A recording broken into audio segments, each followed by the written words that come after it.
Well, we're back. For those that made it through an hour with me and Herman Professor Bear Cade of the Wrestling Society Network, thank you. But once again, I'm back to being by myself, and we're off and running again. Hello, guys, and welcome back to Falls Count Anywhere here on the Rhode Island Broadcasting Network. Erik Dunn here from my home in Bridgewater, Massachusetts. Hope everyone had a great 4th of July and everyone was safe. Um, ugh, my money in the bank. What a day. What an amazing event that was. It was great. And the biggest thing that I was so happy to see was there was some twists and turns that came from that. And in my opinion, what is the major update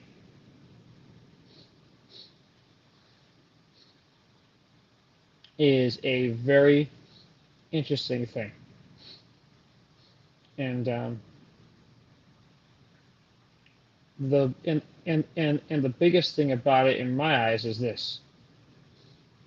We go over the card, we go over everything else, we give my predictions, and in my opinion, the major announcement that happened in Money in the Bank Saturday night in Toronto, which was the shocker no one expected. And the biggest thing when I was looking at the situation when it happened was I didn't think it'd be so soon, but it has officially happened. So, go over the card, my predictions, and the last announcement. Well, the last thing will be the major announcement. That was the surprise appearance of one John Cena, and that is going to be the ending to this program. False Anywhere is live every Wednesday at 5 right here on Facebook, X, YouTube, and Twitch. Please follow us on our Facebook and our YouTube accounts at Rhode Island Broadcasting. Please also follow us at Buy Me a Coffee at Rhode Island Broadcasting to help support us. Patreon is also where you can also support us as well. And if Ron can pull up the ad real quick, for those that want to be the sponsor, or should I say, would like to be a sponsor of False Count Anywhere or Rhode Island Broadcasting, your ad will be right here, and not only will I and others, we will read it, so not only people will see it, but it will be heard on the audio version for Spotify, Amazon, Red Circle, and many more. For those wanting more information on what to do and how to get involved with us, please send the man behind the scenes, the creator of RIB, Rodrigo, please send him an email at ribroadcasting.media@gmail.com. That's all one word, ribroadcasting.media@gmail.com. Rodrigo will be in connection with you to give you all the information you need and all that you will have to be involved with us. This broadcast of Falls Count Anywhere is the exclusive property of Erik Dunn Productions, Rodrigo, and Rhode Island Broadcasting. For the use of our audience, and any publication, reuse, or redistribution by anyone is not prohibited and is given the express consent to be shared and is greatly appreciated. All right, Money in the Bank was live in Toronto. And the biggest surprise of them all, well, one of them, the host, Hall of Famer Trish Stratus. In my eyes, one of the biggest pillars that created the foundation of the women's division from the Attitude Era, that helped women get placed on the map and give women actual matches and just as much rights in wrestling as the men. So, there were 5 matches total overall. Now, the men's Money in the Bank ladder match. I said LA Knight or Jey Uso, but I said that the obvious one would probably be the Scottish psychopath and warrior, Drew McIntyre, and he did win Mr. Money in the Bank. And then Sami Zayn retained the Intercontinental title against Braun Breaker. I was stunned. I was hoping that Sami would get it. And he did. So far, I'm 2-0 on that one. But this one, I was completely off. 2-0. Okay, and this one, I was 2-1. Seth Rollins did not successfully um, regain the World Heavyweight Championship from Damian Priest. He can no longer challenge Damian Priest as long as he is champion. He can no longer challenge for the World Heavyweight title, and that is because of CM Punk. He got involved when Drew McIntyre tried to cash in his Money in the Bank contract to become World Heavyweight Champion. So Punk screwed over Rollins. And I'll get into Drew right now about that. For those that watched the ending of Money in the Bank that led over to the post show with the press conference, Drew elbowed and shoved Raw GM Adam Pearce, and he has now been fined double the amount that CM Punk got fined with, which was $25,000, and he has been suspended indefinitely. I have no idea what's going to happen with him. I don't know when he's going to come back. All I know is, in order for him to come back, CM Punk is going to have to stay home in order for Pearce to sanction that together. Because Pearce on Raw Monday night already warned Punk and said that if he got involved again in this business and didn't let Pearce do his job, all the possibilities of facing Drew and a world title opportunity is gone out the window, and he'll be indefinitely suspended. So that's what that is. So as of right now, I'm 2-1.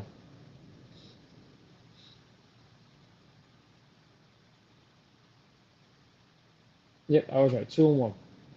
This one made me 3-1 because I called it. Tiffany Stratton is Miss Money in the Bank,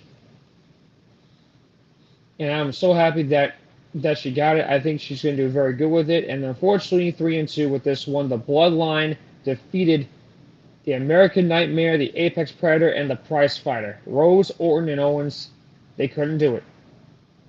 So for this premium live event, Money in the Bank, I went 3-2 on my predictions. I would like to have had a 5-0 sweep, but unfortunately that wasn't going to happen this time. But I will tell you, however, here is everything I looked at with the Bloodline and the six-man tag. I really thought Lesnar was going to come out. Boy, was I wrong. I thought it was going to be Lesnar, maybe Jimmy Uso. No, they didn't show up. And that was a damn shame that they didn't show up. So I guess that means that with Lesnar's legal problems still being involved with Vince's case, that's probably what's going on.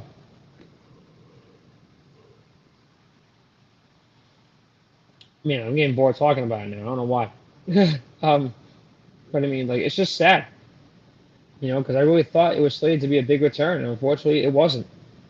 And then just going up down the line here, Stratton won Miss Money in the Bank. That was obvious. I thought maybe Naomi was going to have a chance on it, but I was ecstatic to see Stratton try to get that push for her. And here's also another issue I also found. With Seth and Damian for their match regarding the World Heavyweight Championship, Damian didn't kick out after the count of 3. My guess is he was supposed to kick out. Wonder why that was a problem.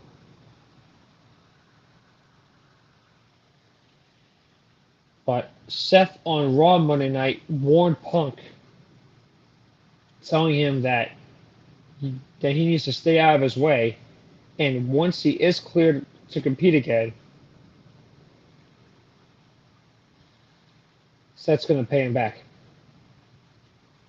It is because of CM Punk's uncontrollable rage for Drew and his anger at Drew, it screwed Seth out of being World Heavyweight Champion again as long as Priest is the title holder. As of right now, there are two matches confirmed, two confirmed for SummerSlam. You've It's Damian Priest defending the World Heavyweight title against Gunther, and Bayley defending the WWE Women's title against Nia Jax. So both the King and Queen of the Ring will get their title opportunities at SummerSlam.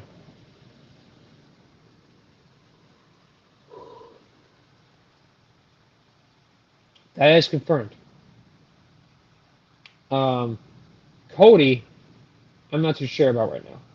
The biggest thing I'll tell you right now is this. In 3 weeks, the card should be ready, and I will have everything to dive into it. But if there's surprises that I missed, then the following week, will bring it up to you. I personally thought Trish Stratus did a hell of a job hosting Money in the Bank. I never thought that they were going to do that and let her be a host. But I mean, like, if you're from Toronto, I get it. I mean, I was ecstatic, man. I was happy to see Trish Stratus back in WWE again after taking a lot of time off.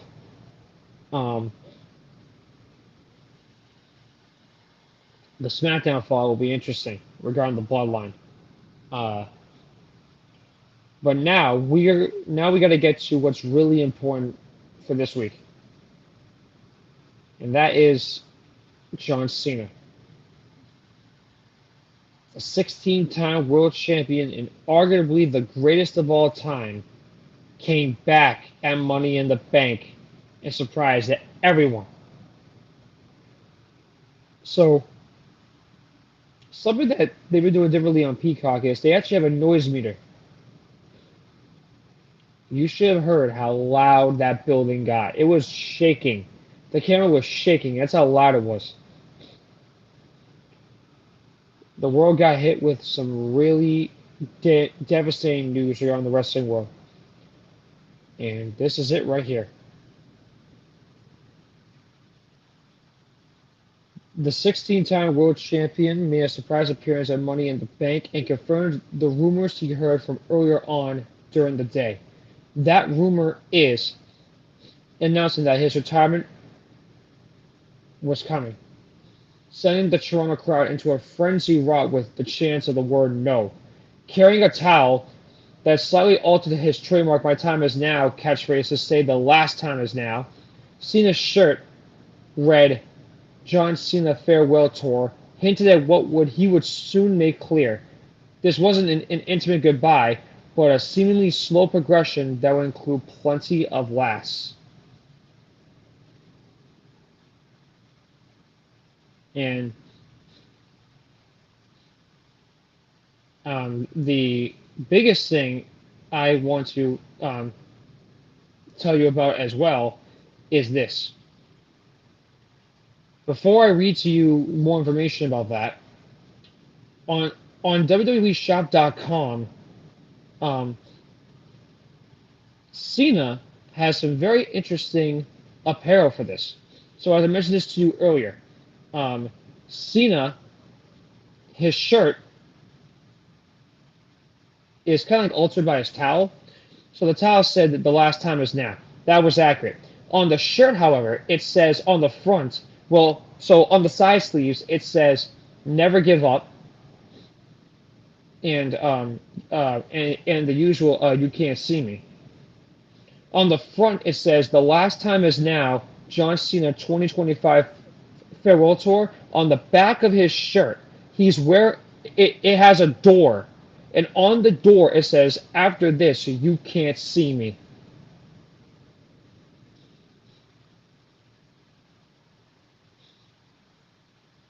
And you want to know something else? When Cena came out on Saturday night, they had his Titantron from last year.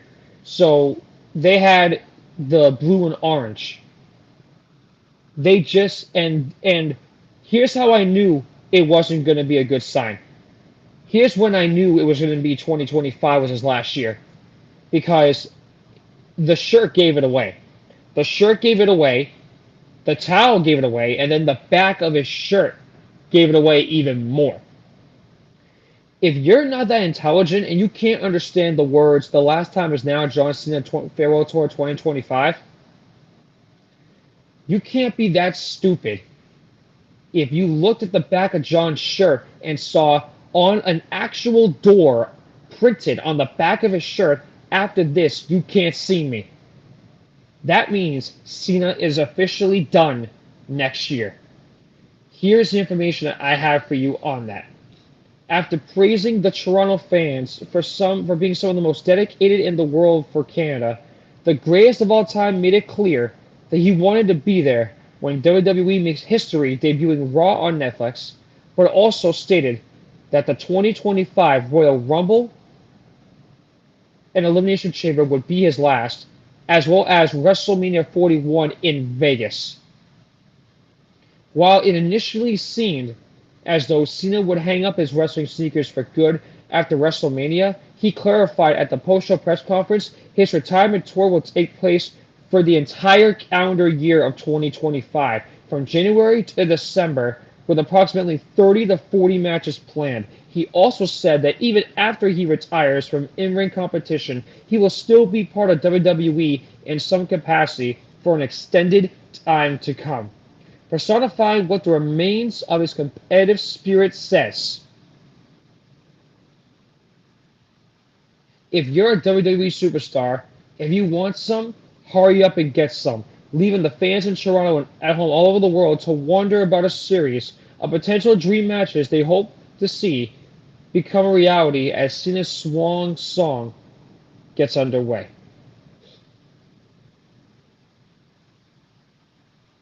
Before we go any further, Kenneth Schofield, I remember him commenting on some on my shows before. Kenny, thank you very much. Your comment, okay, get gangster with it. Well, I mean, if you remember him being Dr. Thugonomics, that is gangster in my eyes. And this comment, I don't think he was the greatest.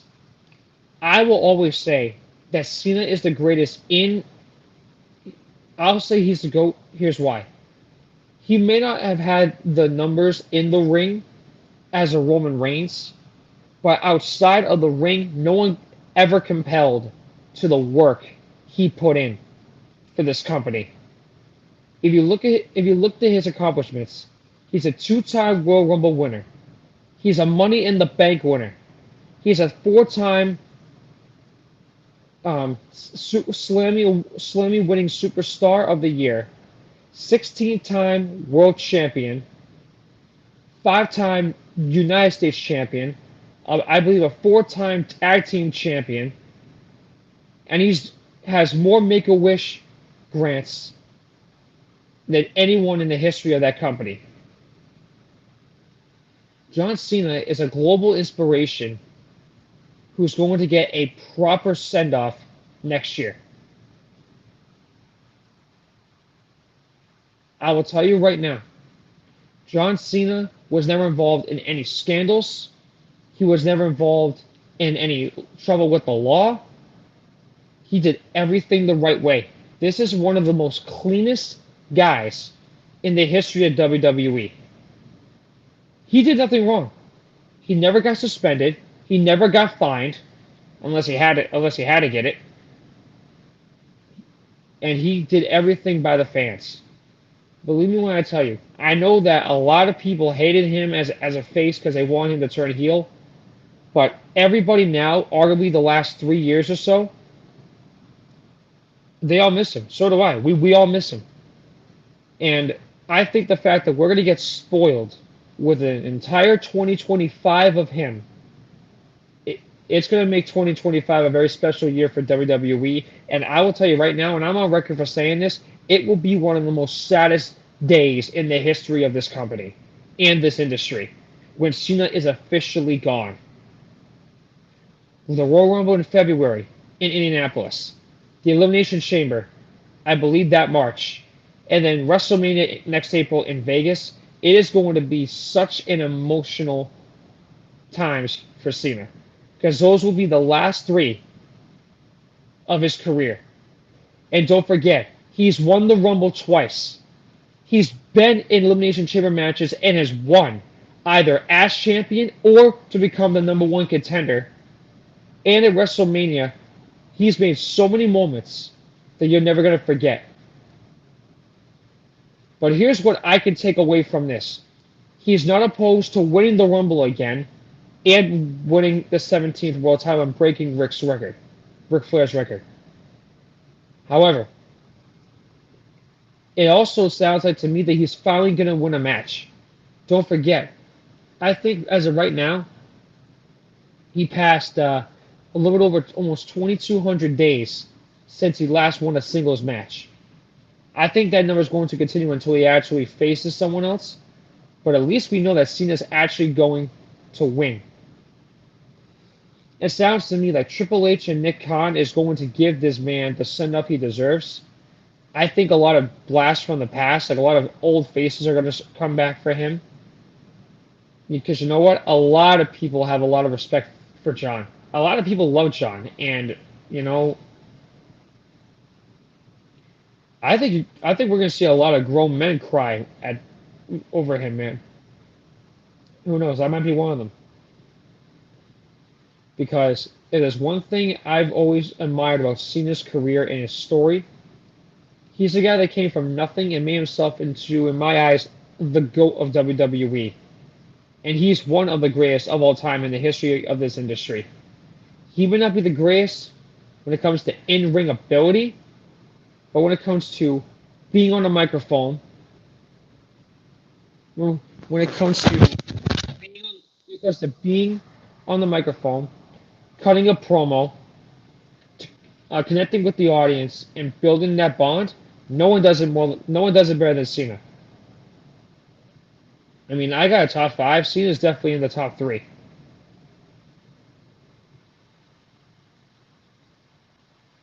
If I had to look at my top 3 of like versus my top 5, like if I look at like my top 3 fan um like fan bond building, 3 of the best fan bond building guys in the history of WWE, it's John Cena, Rock, and Stone Cold Steve Austin.